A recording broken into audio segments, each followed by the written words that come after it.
and welcome to my ISM Final Night presentation speech. And I also want to say thank you to everybody for coming out and supporting me and coming to hear my presentation. I also want to introduce and thank a very special person in my life, Dr. Bruce Lyle, who was my mentor for this year. And he's sitting up here in the front, or wherever he'll be sitting. Okay. So, it is common in today's society to walk down an aisle in the girls section of a toy store and see a lot of things that are horse related. It is common in today's society to look around and see little girls dressed up in cowgirl fashion.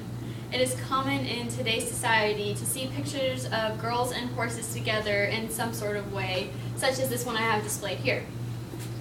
Psychologists and sociologists have studied the bond between horses and girls and have proven that at age 5, girls develop this fascination for horses, but then unfortunately at age 12 it disappears.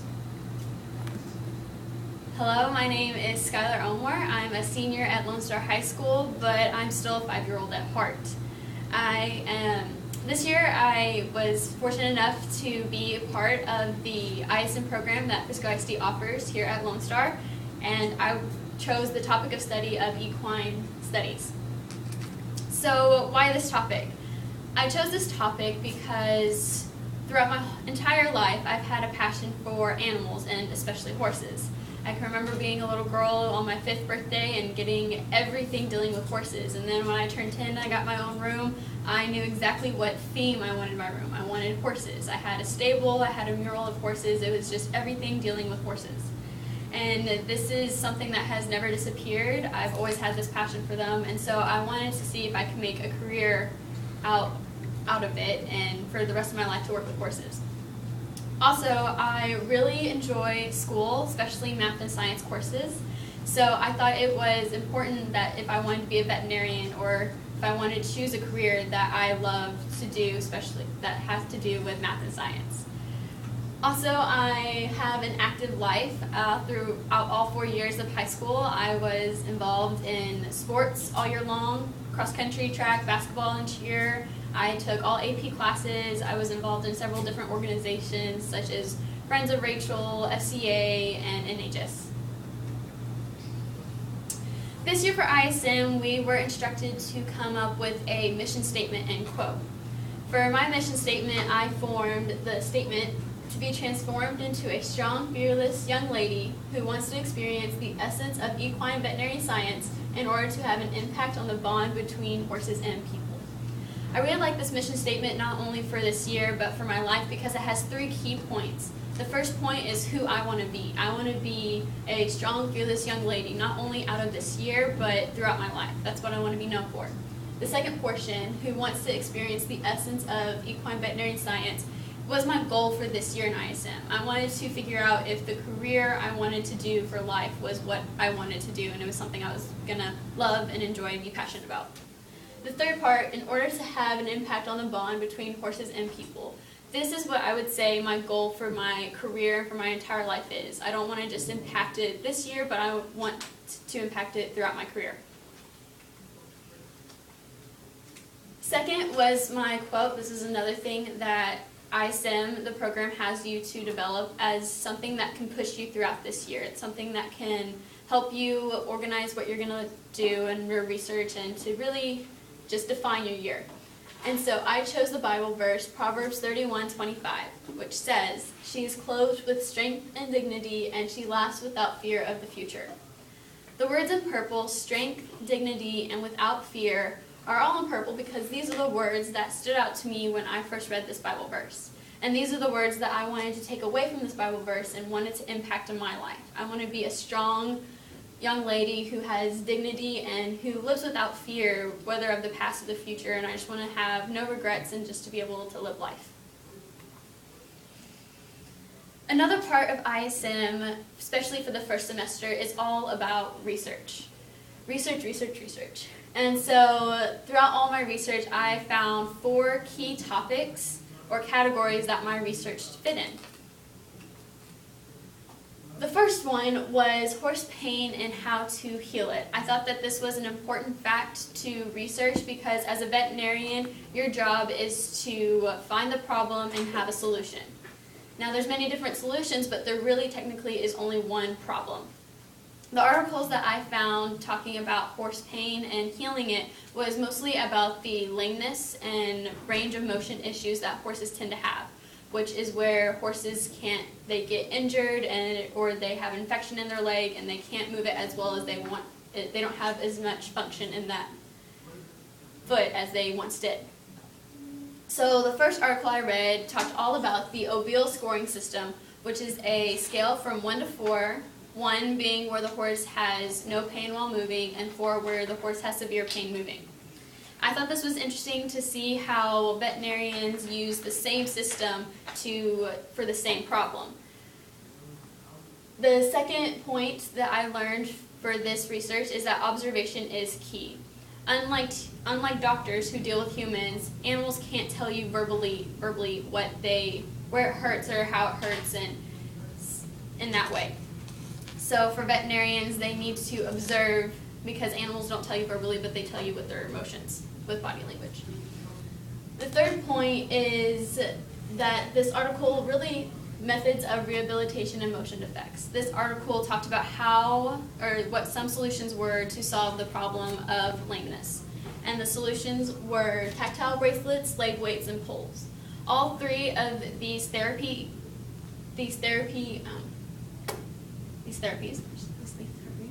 help the horse to improve the range of motion that they have in order for them to become 100% healthy again. And right there is a picture of tactile bracelets, which really help the horse to pick up their hoof so that they can work on the range of motion that is necessary. The third category that I found in my research, which was surprisingly my favorite category, was basically horse chemistry. I read 2 articles, one article talking about the heart and the second article talking about horse genetics, specifically in the coat.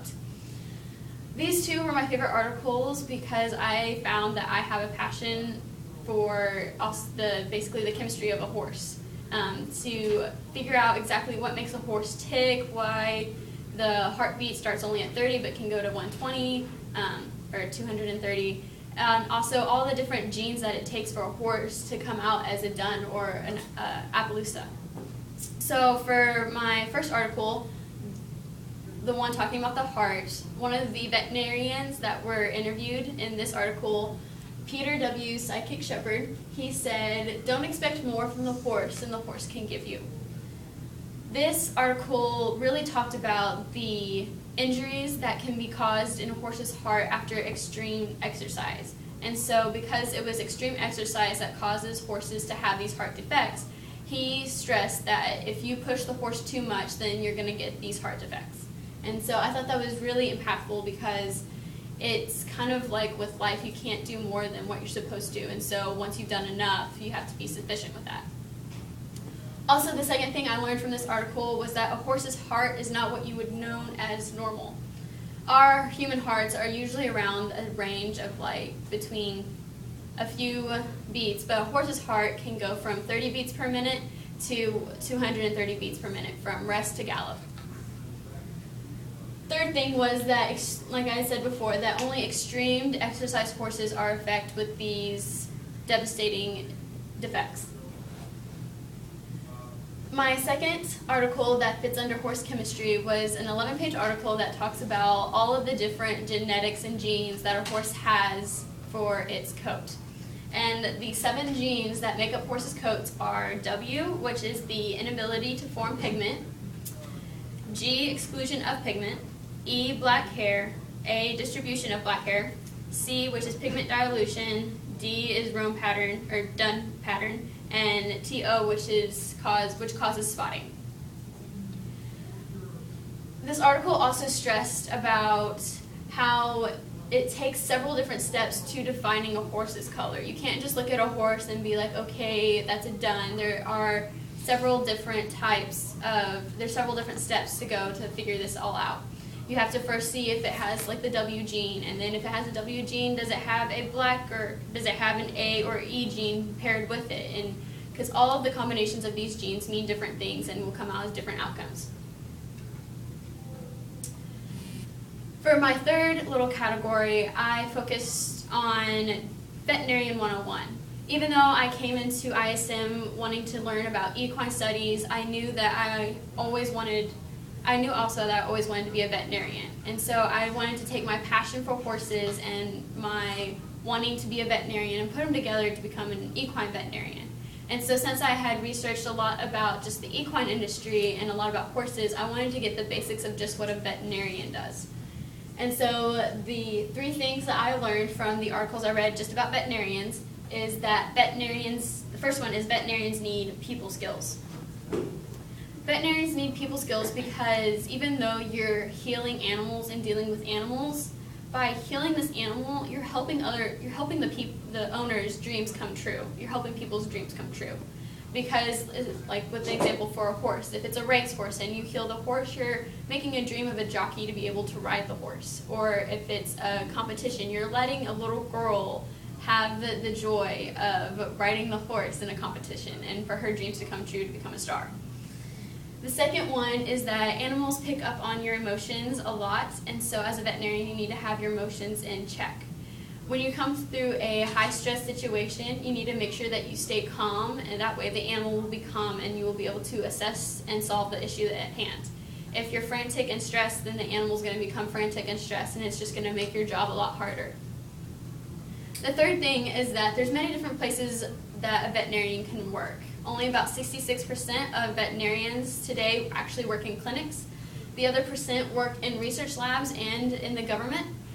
For working in research labs, these are the veterinarians and scientists that go through and find out the genetics of a horse, find out what are the different types of issues that can go wrong in a horse, all the diseases, and how they can make medicine to cure it. The second thing is that you can work for the government to see how, like, the industry, how to solve all of the issues that have with diseases, like with swine flu. There are veterinarians working on that to make sure that animal diseases do not transmit to human diseases. My last little category for research was all about schooling and where I wanted to go after high school. The first thing that I read was that degrees are good, but experience is better. To actually get into veterinary school, you actually need about 200 hours working with animals minimum to get into school during your undergraduate or before you go into the actual college. Then 2 pieces of advice that I read was that in order to be successful is that you need to have internships, which again works with the experience at hand, and to take horse-related classes.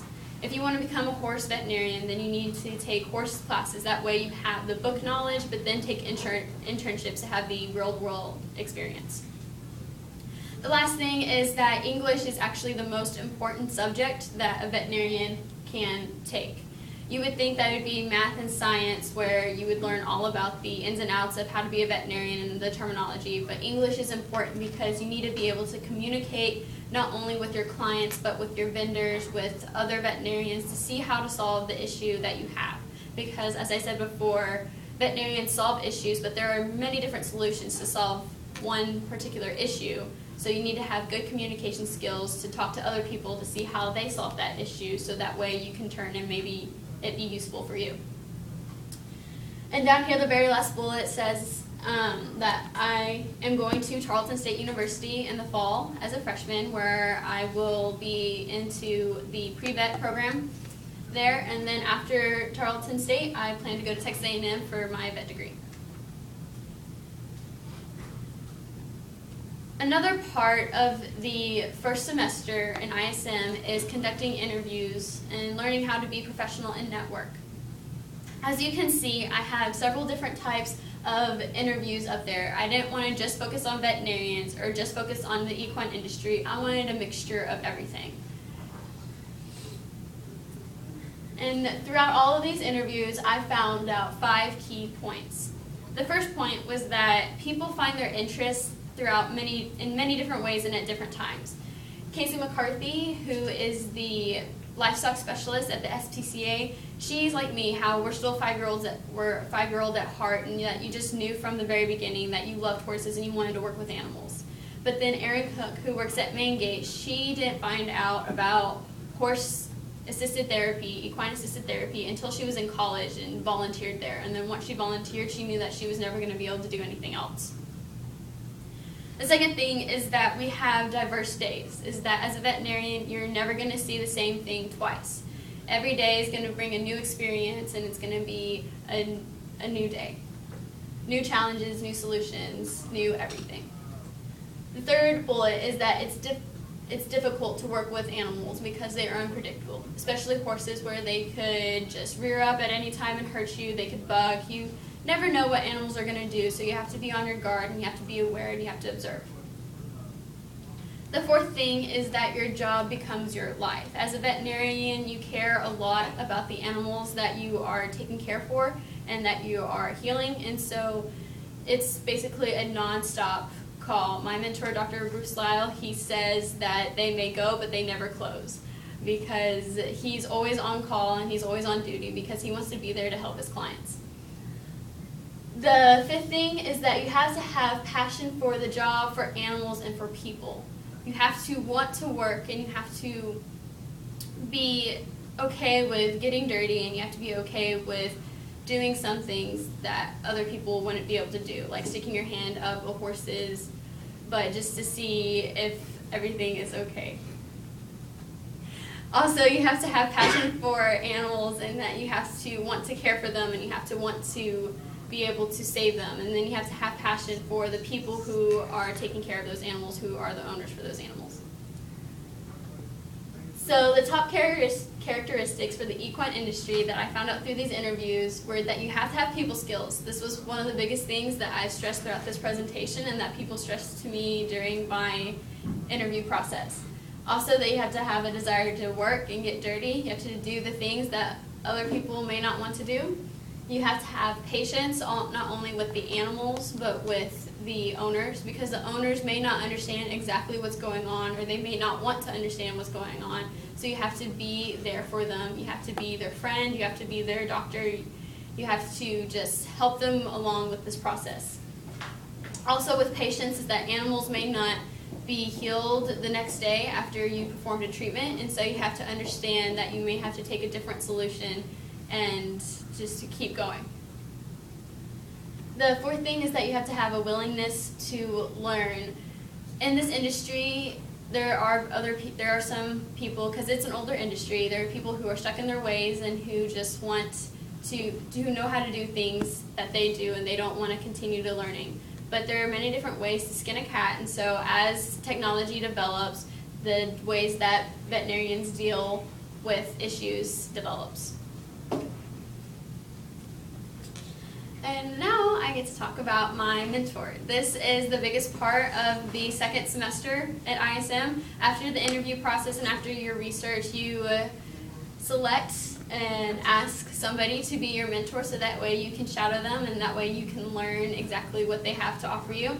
So I chose my mentor, Dr. Bruce Lyle, who is the owner and CEO of Aubrey Equine Clinic in Aubrey, Texas. It's a small little clinic where it's just him and his assistant, but it's an awesome place to learn and to gain experience. He went to Texas A&M for his undergraduate and for his doctorate. He specializes in foot care and dentistry. These are the few things that he really loves to do out of everything that an equine vet can do, but he's done everything. But these are the things that he loves to do. He has hosted a radio show and podcast. It was called Wild About Animals, and it was on KAAM radio in Dallas, Texas. He has also published many different articles for the Horse magazine that can be viewed in the magazine or online. Now listed here are some of the things that I have observed while under Dr. Lyle, and it's just been an amazing experience this past semester just to see everything that you can do, from artificial insemination to examining hoof x-rays to reconstructing a foot, as I said, artificial insemination, retrieving sperm, and issuing spring shots. I was blessed to have been able to see a variety of things. My first day working with Dr. Lyle, this horse right here named Chevy came in, and we took x-rays of her foot, and I actually got to help him reconstruct the hoof. And then this past mentor visit is that This horse had a infection in its tendon, and so Dr. Lyle actually had to go through and surgically insert a band to help the pus and infection come out. There was a lot of blood. It was really cool. And then real quick, why did I pick Dr. Bruce Lyle? I picked him because when I interviewed him, he was eager to give me advice, and he was already like being a mentor when I was interviewing him, giving me advice and tips and everything.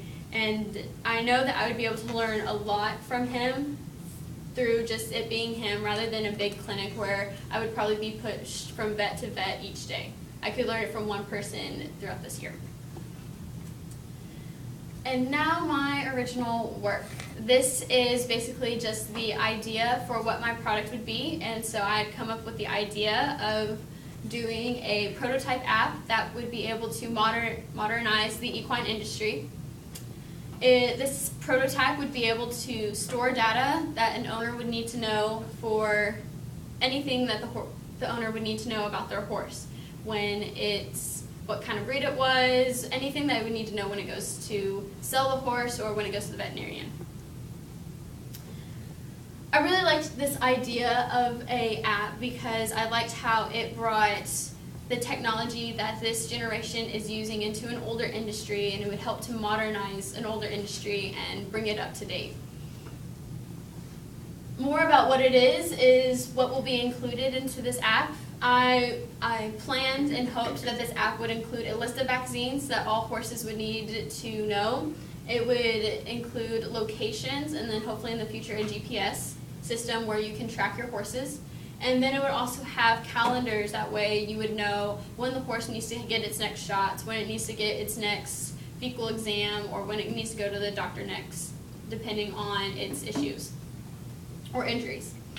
The goal for my original work is that it would modernize the equine industry with technology, and after I make the prototype, I would like to take it to a professional in technology to have the app professionally made, because I only have so many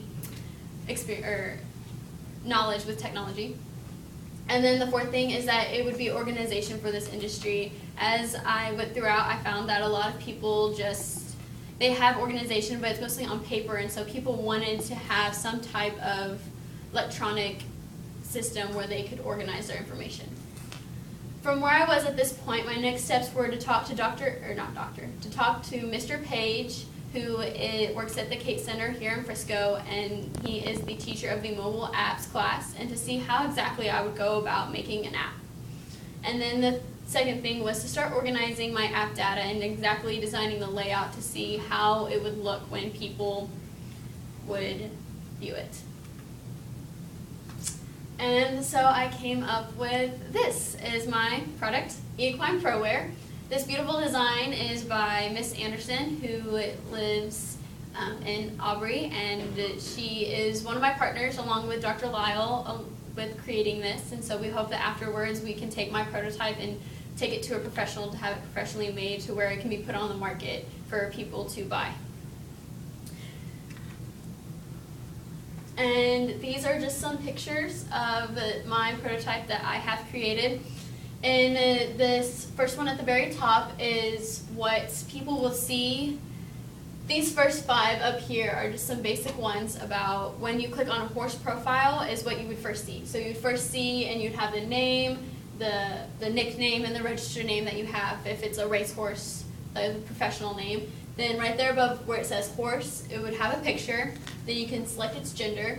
Then you would move down to the basic information, anything that you would need to know about the horse, just basic information, its height, weight, age.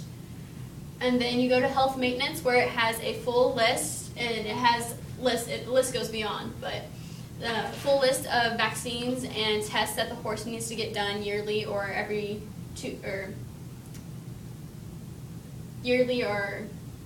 months. And then you have a history, so that way you can see where the horse is. When you initially got the horse, you get an exam, and then you can see what was wrong with the horse when you initially got it, or if there was anything wrong with the horse when you initially got it. That way people can know if the horse has a limp, it was there from birth. It wasn't like it had an injury or an accident. It was there from the beginning. And then another part that I included was a journal. That way owners could journal exactly what happens day to day, so that way they can keep track of a horse's progress. And so that's all part of a horse profile. And then there's another little section called location, where you can click and pick a horse and then type in where its location will be.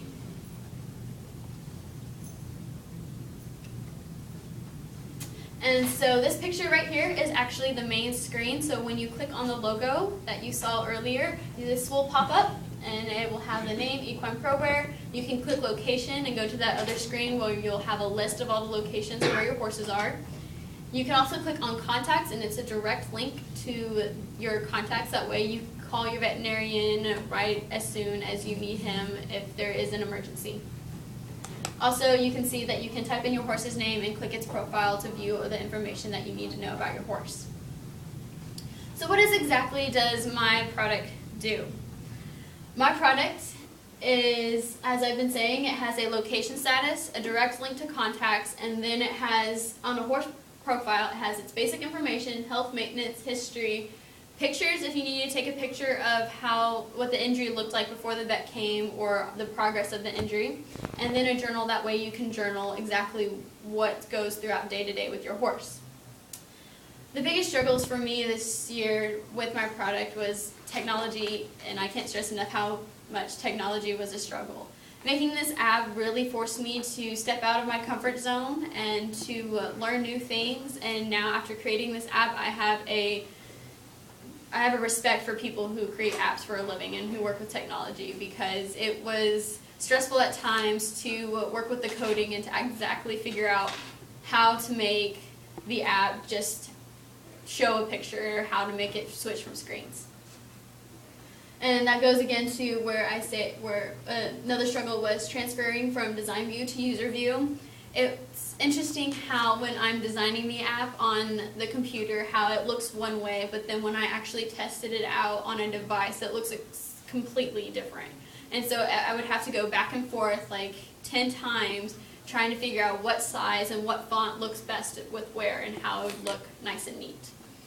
And then again, just learning to go out of the box and to be able to learn how to research, go to YouTube, talk to Mr. Page, go to MIT's website and search. I created this app using MIT's App Inventor, which is actually a really nice website that it breaks down coding for, it's very user-friendly, and it breaks down coding for people who want to make Android apps. For my application, I've discovered that this app would be able to work throughout the entire equine industry. It is very diverse. It works with different types of owners. If you only have one horse, then it works. If you have 25 horses, it works. It will help you keep organized with all your different types of horses or different types of owners. And then with different types of horses, you can use recreational, you can use hunting and jumping, you can use with race horses. It can work throughout all the different types of, like polo, everything we will be able to work with this app. And then this app will be able to reach 1 in 36 Americans, because 1 in 36 Americans own a horse, so that's about 2 million people that this app could impact. And then for the future, I want to get this idea and logo copyrighted, and I think I can do that through the Kate Center here at Frisco. That's something else that I need to research, and I want to get the idea and image copyrighted. That way Miss Anderson, Dr. Lyle, and I are all named for this and have part in it. I want it to make it professional. I want to go to somebody whose passion is technology and have them help me create my passion and to push this forward.